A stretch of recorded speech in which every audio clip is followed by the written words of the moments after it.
얼마 전부터요. 교회 앞길 내랑 스트릿 여기 언덕 넘어서 맞은편에 이런 광고판 하나가 세워졌습니다. 혹시 보신 적 있으세요? 이따 집에 가시면 한 번씩 보세요. 자, 이게 무슨 광고냐면요. 여자 크리켓 선수 2명이 나란히 누워서 웃고 있는 장면입니다. 자, 그런데요, 거기에 큼지막하게 뭐라고 쓰여져 있느냐? 프렌드십, 우정이라고 쓰여져 있습니다. 저는요, 이 광고가 오늘 이 시대의 그 암울한 현실을 간접적으로 보여주고 있다라고 생각합니다.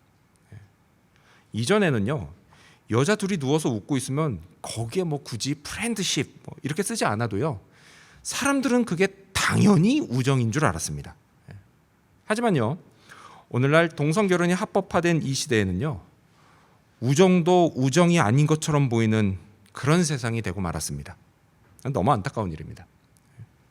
자, 이와 비슷하게요, 형제사랑, 이건 역시도요, 오늘 이 시대에는 그 순수한 의미가 많이 퇴색해버린 느낌입니다.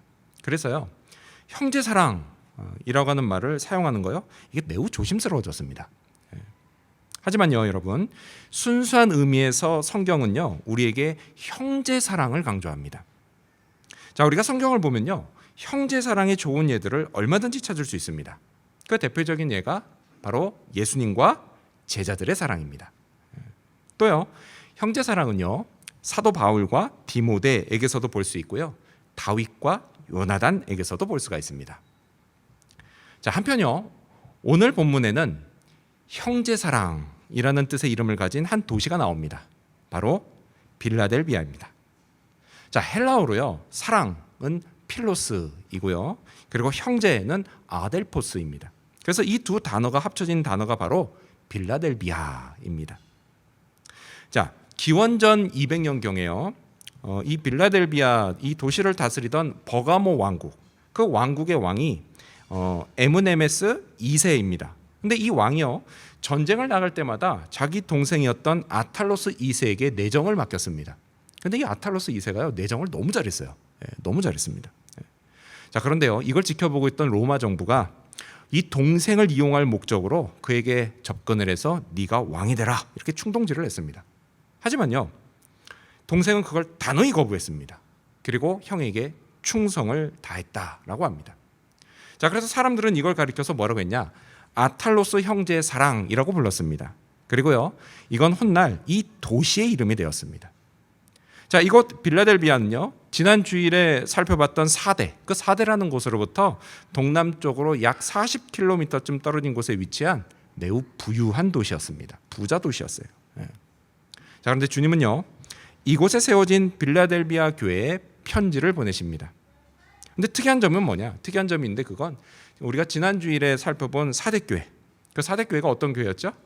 주님께요, 칭찬은 없고 오직 책망만 받은 교회였습니다. 자, 그랬다고 한다면 이 빌라델비아 교회는 우리가 몇 주 전에 살펴본 서머나 교회처럼요, 주님께 칭찬만 받은 교회였다라는 것입니다. 자, 그렇다면요, 빌라델비아 교회는 과연 무슨 칭찬을 받았을까요? 또한요, 주님은 이 교회에 무슨 약속을 하셨을까요? 이를 살펴보면서요, 오늘은 건강한 교회를 꿈꾸는 우리가 알아야 할 교훈을 알아보고자 합니다. 자, 먼저 첫 번째로 주님은 작은 능력으로도 믿음을 지켰다고 칭찬하셨습니다. 먼저 첫 번째로 주님은 작은 능력으로도 믿음을 지켰다고 칭찬하셨습니다. 자, 우리 성경을 같이 읽어볼까요? 여러분 가져오신 성경 요한계시록 3장 8절입니다. 네. 요한계시록 3장 8절입니다. 읽습니다. 시작. 볼지어다 내가 내 앞에 열린 문을 두었으되 능히 닫을 사람이 없으리라. 내가 내 행위를 아노니 내가 작은 능력을 가지고서도 내 말을 지키며 내 이름을 배반하지 아니하였도다. 아멘. 자, 주님은요, 빌라델비아 교인들이 작은 능력을 가지고서도 주님의 말씀을 지키며 주님을 배반하지 않고 잘 섬겼다, 이렇게 칭찬을 하십니다. 자, 그렇다면 여러분, 여기서 말씀하시는 작은 능력을 가졌다는 게 무슨 뜻일까요? 작은 능력을 가졌다. 그건요, 이 교인들이요, 빌라델비아 그 도시에서 사회적 약자들이었다라는 것을 의미합니다. 자, 아까도 말씀드렸지만요, 빌라델비아는 아주 부유한 도시였습니다. 예. 하지만요, 교인들은 어땠어요? 교인들은 가난했고 사회적 지위도 낮았습니다. 그 이유가 뭐냐? 그 이유는요, 교인들이 처음부터 가난하고 사회적 지위가 낮았거나 아니면 처음에는 그렇지 않았는데 예수님을 믿고 난 후에 내가 이제 더 이상 우상 숭배하고 또 이런 정직하지 못한 방법으로 돈 벌지 말아야 되겠다, 이렇게 결심을 하고 그렇게 살다 보니까 점점 가난해지고 또한 사회적 지위도 점점 낮아졌을 수도 있습니다. 자, 이 둘 중에 뭐냐? 잘 모르겠어요. 확실치는 않지만 뭐 하나일 수도 있고 두 개 다일 수도 있습니다. 아무튼 분명한 게 있습니다. 분명한 게 뭐냐? 빌라델비아 교인들은요, 가진 것도 없고 별로 없고 사회적 영향력도 별로 없었다라는 겁니다. 그럼 교회 역시도요, 작은 교회였다고 추측이 됩니다. 자, 하지만 그럼에도 불구하고 교회는요, 그 작은 능력으로도 주님의 말씀을 지키고 주님을 섬겨서 주님께 칭찬을 받았습니다. 이런 걸 보면요, 참 아이러니해요. 뭐냐? 여러분, 대개 우리는요, 지금 자신의 삶이 지금보다 좀 더 나아지면 그러면 그때 주님을 더 잘 섬길 수 있을 거라고 생각합니다. 근데 교회도 마찬가지 아닌가요?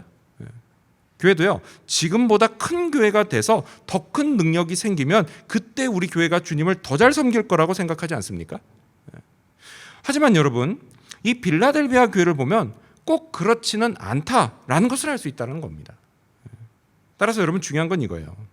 여러분, 우리 주님은요, 우리가 얼마나 능력이 있는지 이걸 보시기보다는요, 우리가 주님께 얼마나 신실한지 그걸 보신다는 겁니다.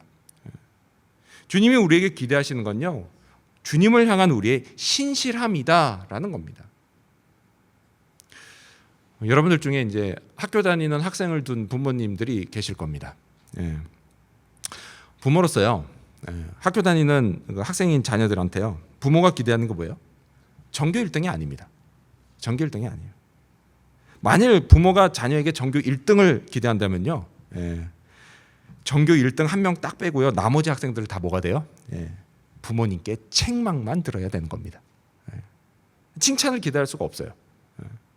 하지만 여러분, 부모는요, 자녀가 1등 하지 못하더라도요, 그저 최선을 다해서 열심히 공부하기를 원합니다. 그렇게 공부했을 때는 뭐 시험 결과가 어떻게 나오든지요, 부모가 어떻게 해요? 자녀를 칭찬하기 마련이에요. 너 정말 최선을 다했구나, 수고했다, 이렇게 점수가 많이 나왔네, 야, 어떻게 너는 너무 잘한다, 너무 잘한다, 자랑스럽다. 근데 여러분, 이건 주님도 마찬가지라는 거예요. 주님이 우리에게 기대하시는 건요, 우리가 현재 우리에게 주어진 능력, 그 능력으로 최선을 다해서 주님을 섬기는 겁니다. 주님은 그런 우리를 칭찬하세요. 마태복음을 보면요, 주님이 이것과 관련된 이야기를 하나 들려주십니다. 그게 뭐냐? 바로 달란트 비유예요. 이 이야기, 달란트 비유 이야기는요, 주인이 어디를 떠나면서 종들을 불러서 자기 소유를 맡기는 것으로 시작이 됩니다. 자, 마태복음 25장 15절 말씀을 보면요, 이렇게 시작이 돼요. 각각 그 재능대로 한 사람에게는 금 5달란트를, 한 사람에게는 2달란트를, 한 사람에게는 1달란트를 주고 떠났더니, 이렇게 시작이 됩니다. 이것처럼요, 주님은요, 자기 종들에게 각각 다르게 주님의 소유를 맡겨주십니다. 능력도 마찬가지예요. 각각 다르게 나눠주세요. 사람마다, 교회마다 각각 다르게 주십니다. 자, 그리고 이제 돌아와요, 주인이. 이렇게 돌아온 주인이요, 종들을 어떻게 평가했을까요? 아시는 분은 아실 거예요. 우리 성경 보시면서 마태복음 25장 21절 스크린 보시면서 같이 읽어볼까요? 읽습니다. 시작. 그 주인이 이르되 잘하였도다 착하고 충성된 종아, 내가 적은 일에 충성하였음에 내가 많은 것을 내게 맡기리니 내 주인의 즐거움에 참여할지어다 하고. 아멘. 주인이 어떻게 평가했어요? 주인은요, 얼마나 충성했냐, 이거를 평가했습니다. 이처럼요, 비록 받은 능력이 작아도 우리가 그것으로 주님을 열심히 믿고 섬기면 주님은 기뻐하시면서 그런 우리를 칭찬하신다라는 겁니다. 칭찬하시면서 우리에게 더 많은 것을 맡겨주십니다. 주님은요, 이런 신실하고 충성된 빌라델비아 교인들에게 그들이 받게 될 상을 말씀하셨습니다. 그건 뭐예요? 그건 그들을 괴롭히고 비방하던 자들, 그들이 결국 주님이 그들을 얼마나 사랑하시는지를 알게 되는 것이었습니다. 우리 성경으로 돌아가서 같이 읽어보겠습니다. 3장 9절 말씀 읽어볼까요? 계시록 3장 9절입니다. 시작.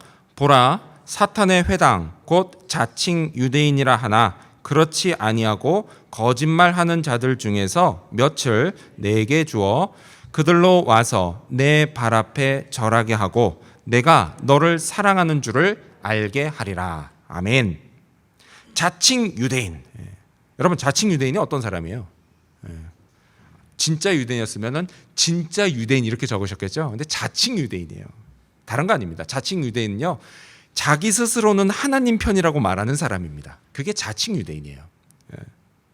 하지만 주님은요, 그렇게 교인들을 괴롭히는 자칭 유대인들의 모임, 그 모임이 실은 유대인들 모임이 아니라 하나님 편에 있는 사람들 모임이 아니라 사탄의 회당이다, 사탄의 모임이다 라고 말씀하십니다. 교회를 비방하는 그들의 말이 거짓말이다 라고 말씀하십니다. 그리고요, 그들 중에 몇 명을 교회에 주시고 너희 발 앞에 절하게 하겠다 라고 말씀을 하십니다. 여러분, 이게 얼마나 통쾌한 일인가요? 역전이 이루어지는 겁니다. 역전이 이루어지는 거예요. 하지만 여러분, 진짜 통쾌한 건 따로 있어요. 진짜 통쾌한 게 뭐냐? 그건요, 그들이 자기 잘못을 뉘우치고 주님 앞에 나와서 교인들과 함께 하나님을 경배하게 되는 것입니다. 이를 통해서 주님이 영광을 받으시는 것, 여러분, 그거야말로 진정으로 통쾌한 일입니다. 여러분, 이건 우리도 마찬가지예요. 우리가 가진 능력이 작음에도 불구하고요, 우리도 빌라델비아 교회처럼 신실하게 믿음을 지켜갈 때 우리의 신앙을 이해하지 못하고 그래서 우리를 비방하던 사람들 역시도 결국에는 주님이 우리를 사랑하신다는 사실을 알게 될 것입니다. 그리고 마침내 주님께 돌아오게 될 것입니다. 그리고 이를 통해서 주님은 영광을 받으시고 우리는 칭찬을 받게 될 것입니다. 여러분, 이 사실을 믿으시기 바랍니다. 이러한 믿음으로 주어진 능력으로 최선을 다해서 주님을 섬기는 저와 여러분, 그리고 우리 교회가 되기를 축원합니다. 두 번째로 주님은 시험의 때를 면하게 하신다고 약속하십니다. 두 번째로 주님은 시험의 때를 면하게 하신다고 약속하십니다. 자, 우리 계속해서 10절 말씀 읽어볼까요? 요한계시록 3장 10절입니다. 시작. 내가 나의 인내의 말씀을 지켰은즉 내가 또한 너를 지켜 시험의 때를 면하게 하리니 이는 장차 온 세상에 임하여 땅에 거하는 자들을 시험할 때라. 아멘. 자, 주님은요, 교회가 주님의 인내의 말씀을 지켰다고 말씀을 하십니다. 자, 이 주님 말씀처럼요, 세상에서 주님의 말씀을 지키며 살아가기 위해서 반드시 인내가 필요합니다. 반드시 인내가 필요해요. 왜죠? 여러분, 세상은요, 단 한순간도 멈추지를 않고요, 우리에게 뭐라고 합니까? 주님이 아니라 세상이 말하는 대로 살라고 유혹합니다. 하지만 여러분, 우리는요, 이 유혹에 넘어가서 안 되는 겁니다. 넘어가면 안 돼요. 넘어가지 말고 주님의 말씀을 붙들고 사는 걸 포기하지 말아야 합니다. 그래서 그것 때문에요, 힘든 일이 생길 수도 있어요. 힘든 일이 생기고 또 참고 견디고 인내해야 되는 그런 일이 생겨도 참고 견디고 인내해야 합니다. 주님은요, 그런 우리를 지켜주시고 시험의 때를 면하게 해주시겠다라고 약속을 하십니다. 그럼 여러분, 이 시험의 때는 또 뭘까요? 이 시험의 때. 주님은요, 이걸 뒤에서 부연 설명하시죠. 뭐라고 하세요? 장차 온 세상에 임하여 땅에 거하는 자들을 시험할 때라고 말씀을 하십니다. 여러분, 이건요, 장차 예수 그리스도께서 재림하셔서 세상을 심판하시기 전에 그 전에 닥치게 될 대환란의 때를 뜻합니다. 물론요, 이때가 정확히 언제인지는 아무도 모릅니다. 오직 누구만 아세요? 하나님만 아십니다. 하나님만 아세요. 하지만 우리가 분명히 알 수 있는 게 있어요. 분명히 알 수 있는 게 뭐냐? 그건 바로 이때가 반드시 온다는 사실입니다. 그리고요, 또 알 수 있는 게 있어요. 뭐냐? 그 환란의 영향이요, 성도들에게도 미친다라는 사실입니다. 자, 그래서 이 시험의 때를요, 요한계시록은 이렇게 말씀합니다. 스크린 보실까요? 요한계시록 13장 10절을 보면은 사로잡힐 자는 사로잡혀 갈 것이요 칼에 죽을 자는 마땅히 칼에 죽을 것이니 성도들의 인내와 믿음이 여기 있느니라 라고 말씀을 합니다. 사로잡혀 갈 사람은 사로잡혀갑니다. 칼에 죽임당할 사람은 칼에 죽습니다. 무슨 얘기예요? 순교당한다는 얘기예요.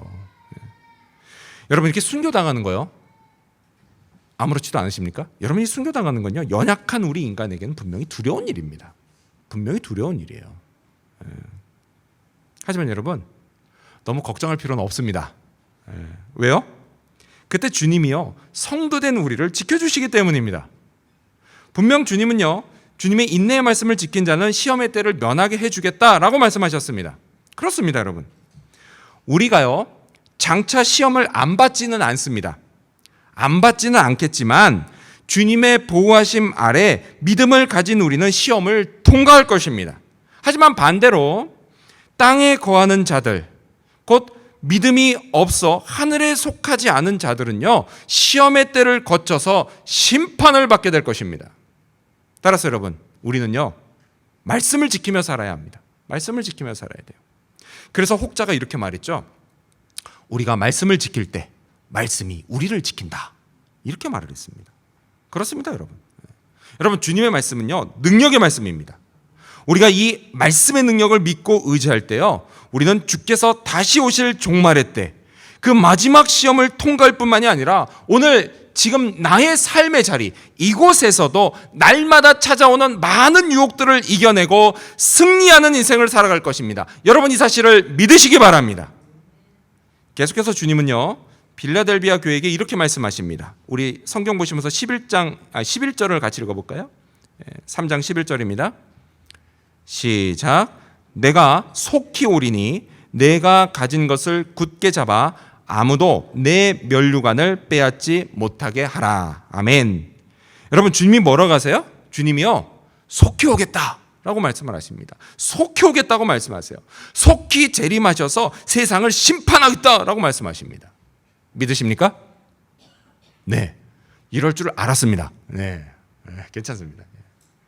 주님이 속히 오신다, 곧 재림하신다 라고 이야기하니까요, 어떤 분들은 이렇게 말씀하세요. 아니 목사님, 제가 성경을 보면 뭐 주님이 속히 오시겠다 이렇게 말씀하시고 뭐 재림이 임박했다 뭐 그렇게 하는 것 같은데요, 벌써 2000년이나 지났지만 주님이 재림하지 않으셨잖아요. 그럼 이거 어떻게 된 겁니까? 다 거짓말 아닌가요, 성경이? 이렇게 말하실 수 있습니다. 여러분 생각은 어떻습니까? 어떠세요? 여러분, 주님이요, 속히 오겠다라고 하신 말씀은요, 우리 인간이 생각하는 것처럼 당장 오겠다 이런 뜻이 아닙니다. 이건요, 주님이 지체하지 않고 오겠다라는 뜻입니다. 주님은요, 하나님의 정확한 시간표에 맞춰서 최후 심판의 때, 곧 재림의 때에 지체하지 않고 정확히 오십니다. 우리 인간처럼요, 뭐 이런저런 사정으로 정해진 시간보다 늦게 오는 법이 없으시다라는 거예요. 그 이에 대해서 사도 베드로는요, 우리에게 이것을 잊지 말라고 가르칩니다. 베드로서 3장 8절 말씀을 보면요, 사랑하는 자들아, 주께는 하루가 1000년 같고 1000년이 하루 같다는 이 한 가지를 잊지 말라. 그렇습니다. 주님의 시간표와 우리 인간의 시간표가 다르다는 사실을 잊지 마시기를 바랍니다. 그렇다면 여러분, 지금 말씀드린 대로요, 주님의 시간표 상으로는 결코 더디 오지 않으십니다. 그렇죠? 그렇긴 하지만 오직 우리 인간의 시간표 상으로 볼 때, 즉 우리가 생각하기에 주님이 더디 오시는 이유는 과연 뭘까요? 자, 베드로 사도는요, 계속해서 이렇게 가르칩니다. 우리 9절 말씀은 스크린을 보시면서 같이 읽겠습니다. 읽습니다. 시작. 주의 약속은 어떤 이들이 더디다고 생각하는 것 같이 더딘 것이 아니라 오직 주께서는 너희를 대하여 오래 참으사 아무도 멸망하지 아니하고 다 회개하기에 이르기를 원하시느니라. 아멘. 그렇습니다, 여러분. 더디 오신다라고 생각되는 이유가 뭐냐? 더디 오시는 이유가 다른 게 아니라 주님이요, 우리 인간에게 회개할 기회를 더 주시기 위해서다라는 겁니다. 그래서 모두가 다 회개하고 주님께 돌아오기를 원하시기 때문이다라는 겁니다. 따라서 여러분, 우리는요, 주님이 재림하지 않으시는 걸 기뻐해야 합니다. 기뻐해야 하셔야 돼요. 왜요? 다른 거 아니에요. 여러분, 우리에게는요, 내가 사랑하는 나의 가족, 그리고 내 애인, 또는 내 이웃, 그들을 전도할 기회가 아직 남아있기 때문입니다. 그들을 전도하라고 주님이 좀 더디우시는 겁니다. 하지만 여러분 꼭 기억하세요. 기회는 결코 영원하지 않습니다. 영원하지 않아요. 이 기회가 언제 끝날지 모를 일입니다. 끝나버리면요, 그땐 너무 늦습니다. 돌이킬 수가 없어요. 따라서 여러분, 바로 지금이요, 우리가 내 입술을 열어서 예수 믿으세요 라고 말하면서 전도해야 할 때입니다. 자, 다시 본문으로 돌아가서요. 자, 주님은 빌라델비아 교회에게 당신이 속히 올 테니 네가 가진 것을 굳게 잡아라 라고 말씀을 하십니다. 자, 그래서 뭐라고 하세요? 아무도 네 면류관을 빼앗지 못하게 하라 라고 말씀하십니다. 여러분, 이 면류관은요, 승리자에게 수여되는 영광의 면류관입니다. 주의 백성들이 하나님께 받는 영광스러운 상입니다. 이 영광스러운 면류관을 빼앗기지 않도록 주님은 비록 작은 능력을 가졌다 할지라도 지금까지 해온 것처럼 계속해서 주님의 말씀 지키고 주님을 섬기라고 말씀하십니다. 그렇습니다, 여러분. 우리도 마찬가지입니다. 주님은요, 우리를 위해서도 면류관을 예비하셨습니다. 그리고 이 면류관을 쓰게 되는 그날까지 계속해서 우리도 주의 말씀을 지키고 주님을 섬겨야 합니다. 주어진 능력이 작다고 실망하지 말고 우리의 능력이 아니라 오직 성령의 능력을 의지해야 합니다. 성령의 능력으로 시험을 이기고 승리하는 우리 모든 가족들이 되기를 소망합니다. 이를 통해서요, 시험의 때를 면하게 하시는 주님의 사랑과 보호를 경험할 수 있게 되는 저와 여러분, 그리고 우리 교회가 되기를 축원합니다. 마지막 세 번째로 주님은 또 한 가지 약속을 하셨습니다. 주님은 하나님 성전의 기둥이 된다는 약속을 하셨습니다. 마지막 세 번째로 주님은 하나님 성전의 기둥이 된다는 약속을 하셨습니다. 자, 주님은요, 빌라델비아 교회에게 이 교회도 마찬가지로 이기는 자가 받는 상을 약속하셨습니다. 자, 우리 12절 말씀 여러분 성경 보시면서 같이 읽어볼까요? 12절입니다. 시작. 이기는 자는 내 하나님 성전의 기둥이 되게 하리니 그가 결코 다시 나가지 아니하리라. 내가 하나님의 이름과 하나님의 성 곧 하늘에서 내 하나님께로부터 내려오는 새 예루살렘의 이름과 나의 새 이름을 그의 위에 기록하리라. 아멘. 이 12절 말씀을 보면 두 가지 약속이 나와요. 먼저 뭐예요? 하나님 성전의 기둥이 되어서 결코 다시는 나가지 않게 하시겠다는 약속입니다. 그렇다면 여러분, 이 하나님의 성전은 과연 무엇일까요? 오늘은 질문이 좀 많네요. 그렇죠? 이 하나님의 성전은 과연 무엇일까요? 자, 우리가 읽은 이 12절에서요, 성전으로 번역된 단어가 헬라어로는 나오입니다. 나오예요. 그런데 성경을 보면요, 이 헬라어 원어 성경을 보면 성전을 가리키는 단어가 이 나오 말고 또 다른 단어가 사실은 있습니다. 근데 여기서 나오라는 단어를 써요.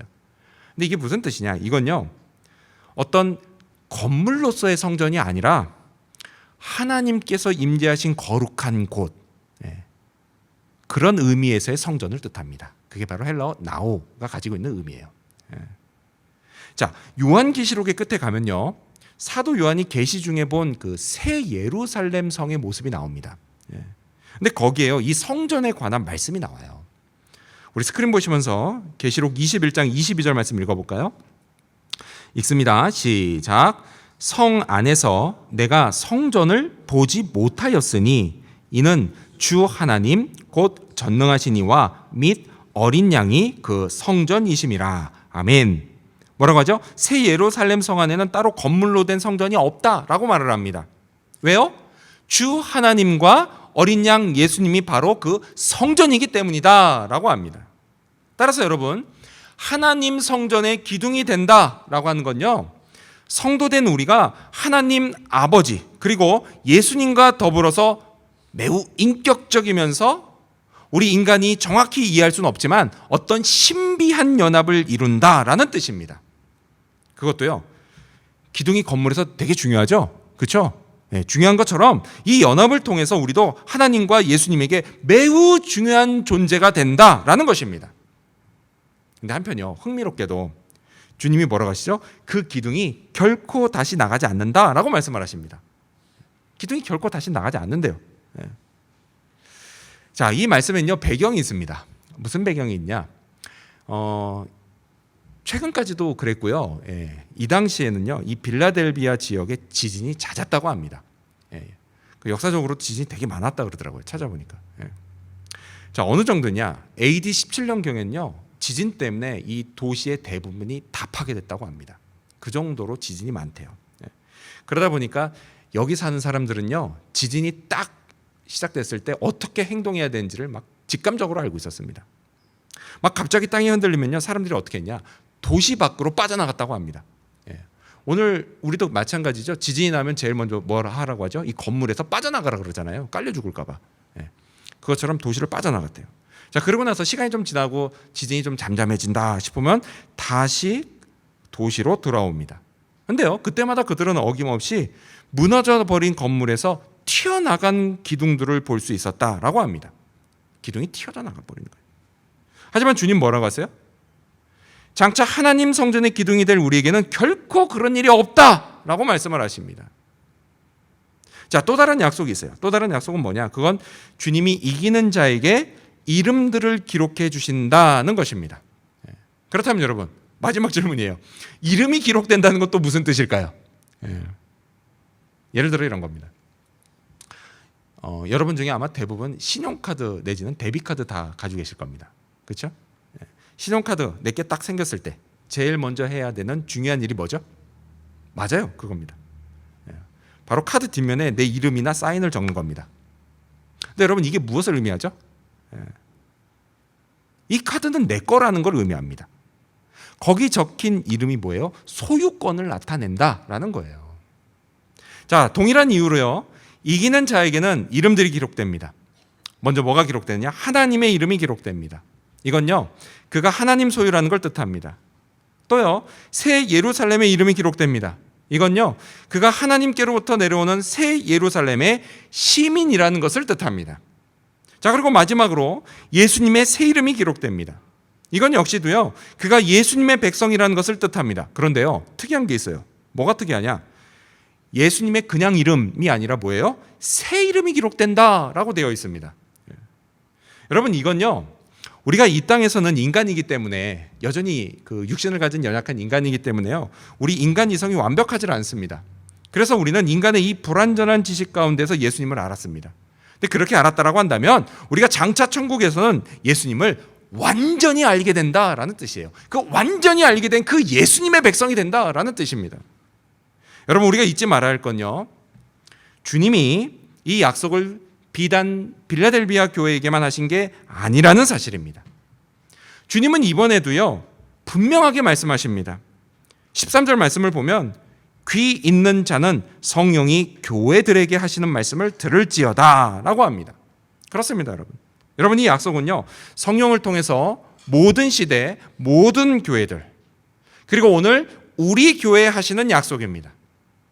저는요 우리 모두가 성령의 역사하심으로 영적인 귀가 열려서 이 약속의 말씀을 마음에 새길 수 있게 되기를 바랍니다. 그래서 우리 모두 이기는 자들이 되어서 하나님 성전의 기둥들이 되기를 진심으로 바랍니다. 또한 하나님의 것이 되고 천국 시민들이 되고 완전하신 주님의 백성들이 되기를 간절히 소망합니다. 빌라델비아 교회가요 작은 능력으로도 주님께 칭찬을 받았다라고 한다면요 우리도 얼마든지 칭찬받는 교회가 될 수 있습니다. 사실 여러분 오늘 우리 교회는요 이 빌라델비아 교회보다 더 큰 능력을 가졌습니다. 우리 교인 각 사람도요 빌라델비아 교인들보다 더 큰 능력을 가졌습니다. 따라서 여러분 결코 우리 교회와 자신의 능력이 작다고 생각해 위축되지 마시기를 바랍니다. 또한요 반대로 가진 게 많다고 생각해 자만하지도 마시기 바랍니다. 그리고 오직 성령의 능력을 믿고 의지하시기를 바랍니다. 그리하면 성령께서 우리를 온전한 주의 백성으로 또한 주의 교회로 만들어 가실 줄 믿습니다. 우리로 시험을 이기는 자들이 되게 해주실 줄로 믿습니다. 영광의 면류관을 쓴 천국 백성들이 되게 하실 줄로 믿습니다. 이러한 믿음으로 끝까지 말씀을 붙들며 주님을 섬기는 건강한 교회로 지어져가는 저와 여러분 그리고 우리 지구촌 교회 모든 성도님들이 되시기를 주님의 이름으로 축원합니다. 기도하겠습니다.